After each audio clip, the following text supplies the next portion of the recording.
Vous avez l'intention de développer un produit digital? Un site? Une application? Un espace connecté? Oui, mais vous ne savez pas par où commencer. Inspirez. Vous aider à vous repenser, à innover et à conduire le changement en douceur?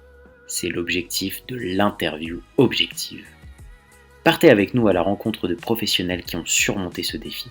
Découvrez comment ils ont conçu, designé et fait la promotion de leurs produits digitaux, en interne comme en externe. Expirez, c'est parti.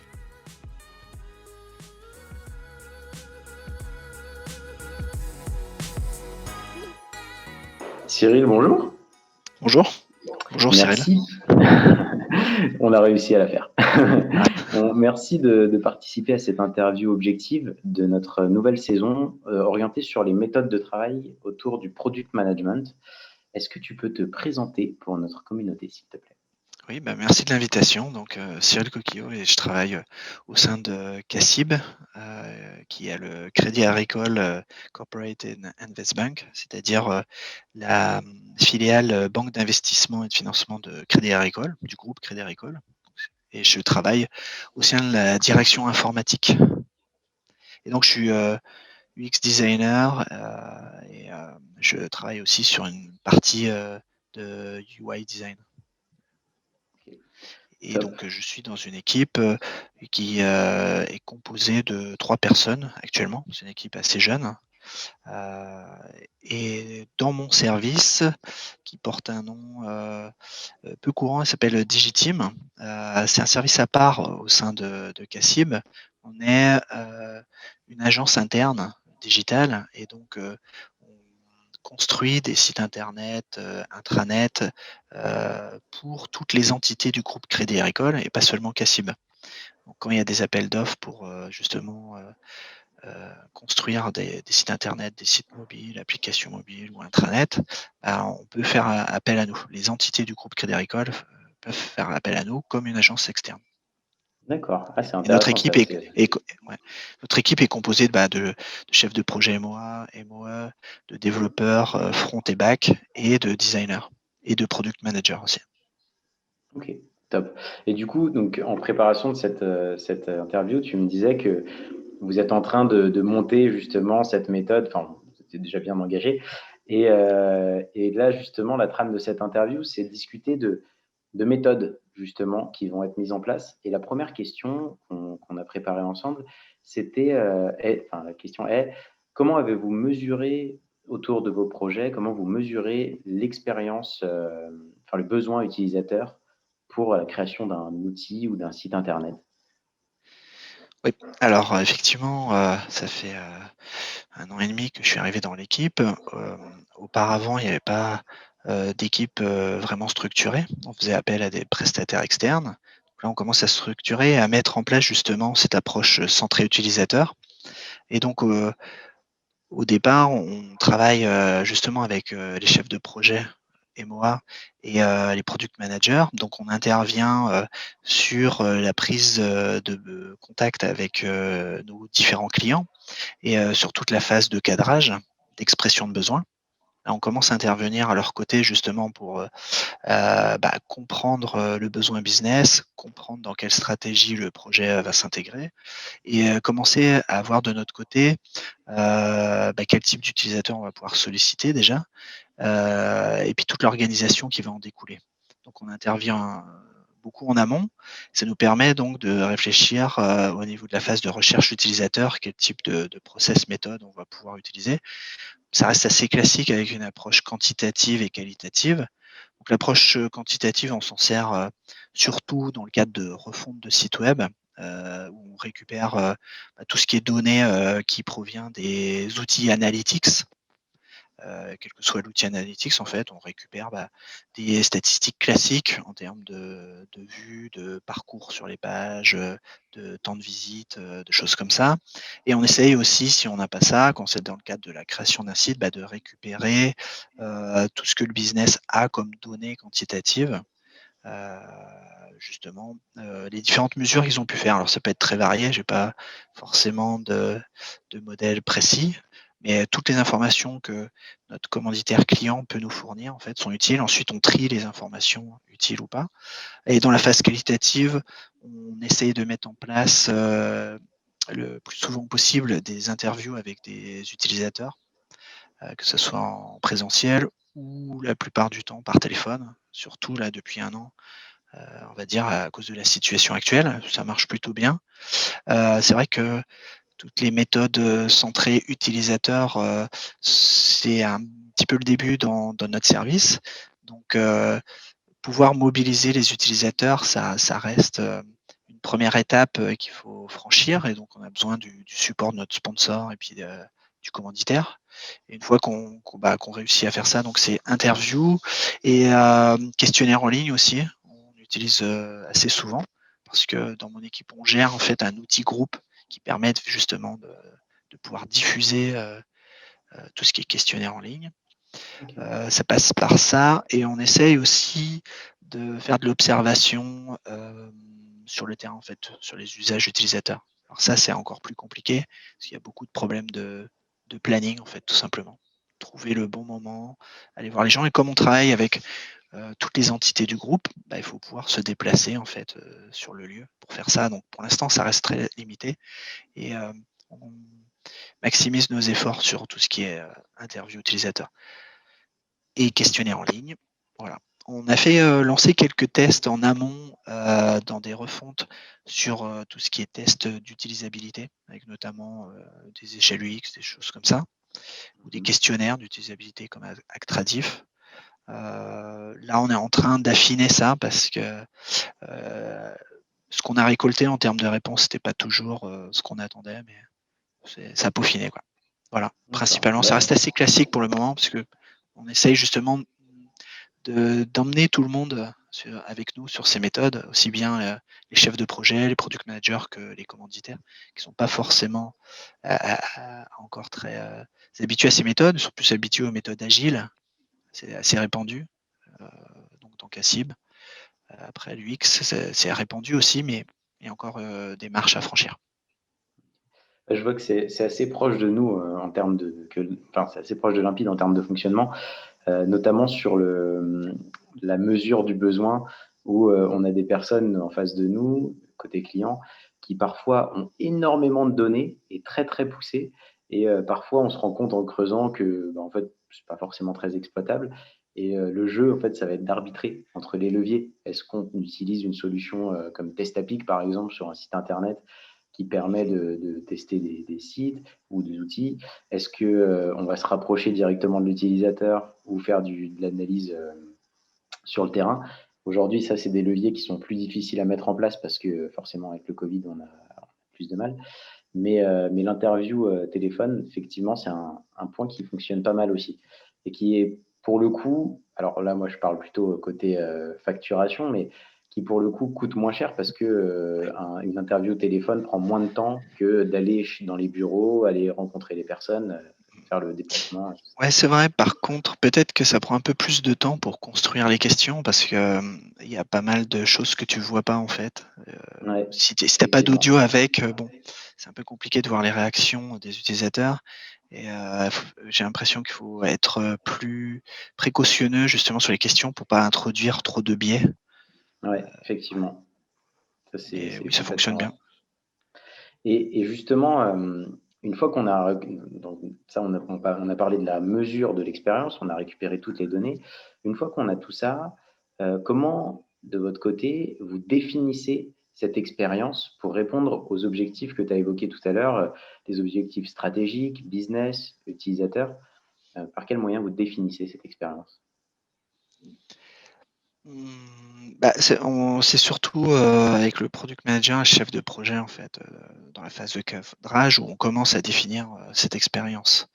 Après, on va travailler une fois qu'on a récolté toutes nos infos en amont, on essaye de poursuivre sur de l'organisation d'ateliers avec bah, les commanditaires et ou les utilisateurs. Ça peut être aussi bien des ateliers d'idéation très en amont pour essayer de générer des idées si le cadre est très global en fait. Donc ça, on a déjà organisé ça, à l'époque en présentiel. À distance, on l'a pas fait, pour le moment. On fait aussi pas mal de, tout ce qui est autour des cartographies des parcours des utilisateurs sur, de l'existant, en fait. Donc on utilise des choses classiques, en fait, des templates de user journey map, des choses comme ça. On l'a fait très récemment pour des refontes, d'intranet métier. Pour essayer de comprendre justement les usages des utilisateurs, on a cartographié avec, différents groupes d'utilisateurs. On a fait, 4-5, peut-être même 6 ateliers à distance. Donc on a utilisé un outil, qui est, validé groupe et cetera, qui s'appelle Klaxoon, qui nous a permis donc, nous on a créé des templates, tout simplement de user journey map et avec les utilisateurs en fait, on a on a cartographié, leur expérience sur, l'actuel, puis on a récolté pas mal de data là-dessus. On l'a fait aussi avec les commanditaires parce que les infos qu'on avait n'étaient pas suffisantes, donc on a préféré le faire en direct avec les utilisateurs en fait pour comprendre l'usage, par où ils passaient et cetera, quels étaient, les points de friction et ça a plutôt bien fonctionné en fait. Ouais, top. Heu, Nous sur l'outil on n'utilise pas forcément Klaxoon sur tous nos projets. On utilise pas mal Miro, qui oui, est anciennement Realtime Board, qui tout à fait. fonctionne bien aussi et qui plaît par l'attractivité. Et là, tu parlais tout à l'heure de d'évangélisation entre guillemets au sein du groupe. On a mené un projet nous chez Total qui est complètement dans sur justement cette phase de définition pendant les InnoDays où on a animé des ateliers avec différentes BU, mais plutôt pour sensibiliser sur l'UX.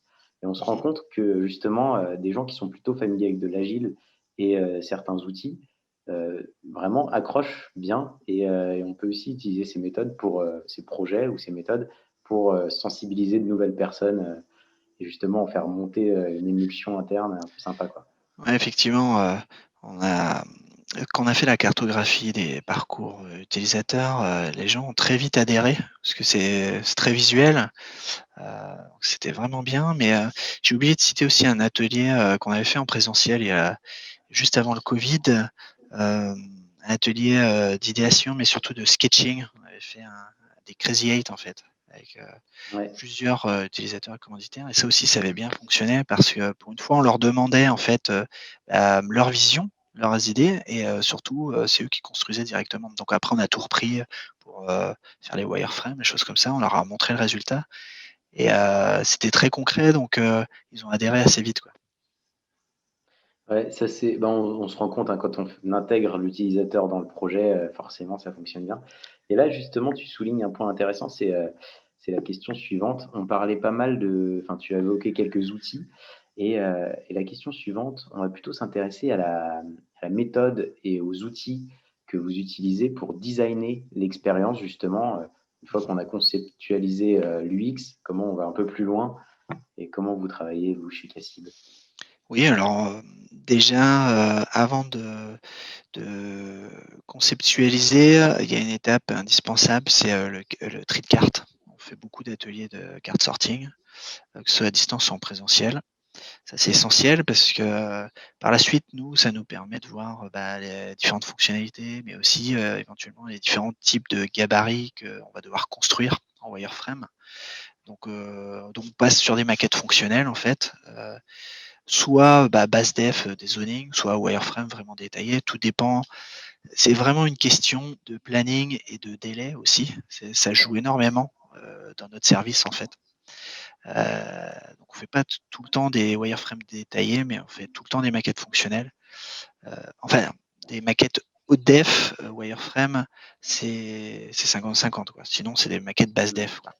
Et on fait, tout ce qui est, user flow en fait, enchaînement de tous les écrans pour, OK. avoir, une cartographie au niveau fonctionnel, comment ça va se passer la navigation. Après évidemment, chose assez classique, je pense, on fait du prototypage en fait sur, ces wireframes et pour permettre, à la fois côté développeur d'avoir, une première vision au niveau fonctionnel au côté client, qui se rendent compte justement des différents parcours et des différentes étapes. Est-ce que c'est vraiment ce dont il avait besoin? Et aussi le chef de projet, ça lui sert de support de communication, ses wireframes, ses prototypes avec son client, avec les différentes équipes. Et on commence justement à planifier des tests utilisateurs là-dessus. Ok. Donc ça, on a commencé à le faire. Pour l'instant, on n'a pas d'outils dédiés sur les tests utilisateurs du marché. On rédige nous-mêmes les protocoles de test et on les fait passer sur des prototypes animés, que ce soit HTML ou dans des outils de conception comme XD ou Figma. Voilà, et après, c'est nous qui faisons la restite. On a déjà vu effectivement Testapic, comment ils utilisaient leur outil, c'est assez intéressant. Ouais, Ils nous ont c'est très déjà très contactés. intéressant. Donc, petit bonjour à Testapic, on est Ouais, toujours ouais, en petit contact bonjour. avec Nous, vous. on est partenaires, on bosse avec eux depuis pas mal de D'accord, temps. ouais. On les a tous, enfin, on se Oui, connaît, on effectivement, commence là, à bien se connaître. Et du ok, coup, ouais, c'est vraiment une solution française qui est hyper ouais. intéressante. Enfin, vraiment, Ouais, effectivement, ils c'est font très, très, très intéressant pour avoir du feedback. C'est ça le problème actuellement, parce qu'on jongle, tu vois, pour faire les tests utilisateurs entre Zoom, Skype. Il nous faut plusieurs écrans forcément. Donc en télétravail, c'est une logistique à organiser Ouais, pour pouvoir suivre ce que fait l'utilisateur, pouvoir enregistrer ce qu'il fait et restituer. Voilà. Les outils, j'en ai parlé, oui, on utilise principalement ouais. XD et Figma. Après, vous utilisez justement, vous n'utilisez pas forcément Sketch. Vous êtes Si, surtout sur. effectivement, on a utilisé Sketch au départ, qui était un Ouais, import de la part de prestataires externes, en fait, au tout début. ok. Et au niveau sécurité informatique, logistique, on a des contraintes, en fait. Je travaille à la direction informatique, donc on a des contraintes de sécurité informatique, catalogue logiciel, validation, etc., assez fortes. Ouais. Donc, Hmm. après, je Ouais, dirais, surtout peu dans le importe secteur l'outil. bancaire où Voilà, peu c'est importe assez rare. l'outil, en fait, ça reste un outil. Ouais. Si on est un bon designer, en fait, on fera un bon design, quel que soit l'outil. Peut-être on va mettre plus de temps parce qu'on ne retrouvera pas nos raccourcis, nos préférences. Mais le but, c'est vraiment de savoir utiliser n'importe quel outil. Et surtout, les outils, un jour, un outil est devant les autres, le lendemain, son Ouais. copain le dépasse. En ce moment, en fait, il y a vraiment beaucoup d'innovations dans les trois majeurs, là, XD, Sketch, Figma. Et d'un mois sur l'autre, en fait, ils apportent tous leurs éléments. Et il y a Ouais. des nouveaux qui arrivent comme Whimsical. J'arrive pas trop à le prononcer, mais voilà, il y a pas mal de nouveaux outils aussi, comme Principle, des choses comme ça, qu'on n'utilise plus forcément non plus. Au départ, on l'avait utilisé, puis sur ce cas-là, Principle, on s'est aperçu que c'était pas forcément ce dont on avait besoin. Et actuellement, voilà, on est resté sur XD Figma parce que aussi, il y a d'autres équipes design dans Cassib, on n'est pas la seule, et ils utilisent aussi XD ou Figma. Donc on essaye Ouais. d'avoir une unicité en fait pour pouvoir tout simplement collaborer et puis transmettre des sources, reprendre des projets ou travailler ensemble sur d'autres projets. Donc on, on essaye d'avoir ça. Et puis comme je disais, on a aussi une contrainte hardware en fait, puisque Sketch est uniquement sur Mac. Donc nous, on a les deux, PC Mac, mais je vais dire qu'on tend à être uniquement PC maintenant, voilà, pour un choix Ok. de direction Ouais, ouais, informatique. ouais. Bah, de toute façon, tu as tout dit quand tu as souligné le point que de la guerre des logiciels, en fait, c'est que dans 3 mois, ça va être tout le monde va parler que de XD ou Figma ou Sketch, et dans 6 mois, ça va encore changer. Donc, C'est ça. c'est quelque chose qui est classique sur tous les outils qu'on voit, hein. Et de toute façon, il y en a avec le nombre de startups qui se lancent toutes les semaines. Donc, on le voit. Et par contre, il y a un point qui est l'étape suivante qu'on va aborder, qui est intéressante parce que vous avez une organisation particulière chez Cassib, c'est la promotion du produit ou du service. De votre côté, dans votre méthode, comment vous gérez l'onboarding et la promotion d'un produit digital, que ce soit site internet, outil? Avant de faire la promotion, je trouve que c'est un petit peu le début de la promotion, bien que ça ça s'appelle pas promotion, mais comme on fait beaucoup de tests utilisateurs, tu vois, on peut voir, je trouve, un côté promotion là-dedans, même si c'est pas le but premier. Donc je vais pas trop en parler, mais la promotion, en fait, on travaille principalement avec les équipes de communication ou avec les product managers, heu, pour diffuser, en fait, les informations sur ces nouveaux services, ces choses comme ça. Il y a aussi des équipes qui sont en charge de la conduite du changement, donc on les accompagne. Allô? Ouais, excuse-moi, il y a eu une petite coupure. Oui, pas de souci. Oui. Donc oui, on travaille avec des équipes, conduite de changement, des équipes communication, mais on gère pas à 100 la promotion, en fait, de ces produits et ces services actuellement. Enfin, moi, dans mon service, on gère pas ça actuellement à 100. Et Et donc c'est une collaboration, voilà, avec la communication et alors ils ont différents leviers et différents moyens pour promouvoir, ça reste assez classique en fait, on a, des sites intranet, ça peut être des sites événementiels, internet public, ça peut être de la diffusion, d'emailing, ou de messages, choses comme ça ou des événements organisés en présentiel, ça dépend, pour tout ce qui est promotion en fait. ouais, effectivement, on a bon alors je crois qu'on va finir l'interview sans ta vidéo, je ne te vois plus. Mais, Ah, effectivement, on a pas mal de nos clients, nos partenaires qui fonctionnent comme ça avec, cette étape de promotion qui est gérée plutôt par la BU marketing ou communication avec, différentes équipes.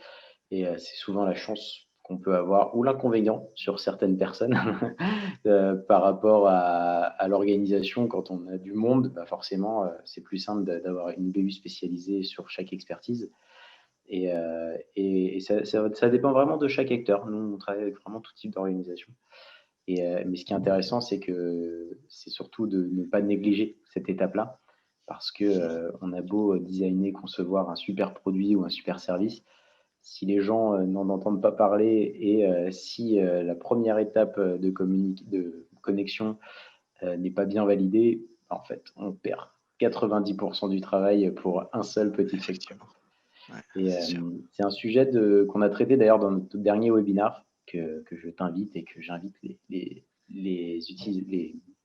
notre communauté à aller voir sur justement l'onboarding projet et la conduite du changement. OK. Euh, Merci Cyril d'avoir participé à cette saison 2 d'Objective Merci et, Cyril. et à bientôt. Oui, à bientôt. Au Bonne revoir. journée, au revoir. Alors, convaincu? Vous avez l'ambition de changer le quotidien de votre entreprise en développant votre produit digital? En tant qu'agence, Limpide vous accompagne et vous forme au métier du product management. Contactez-nous.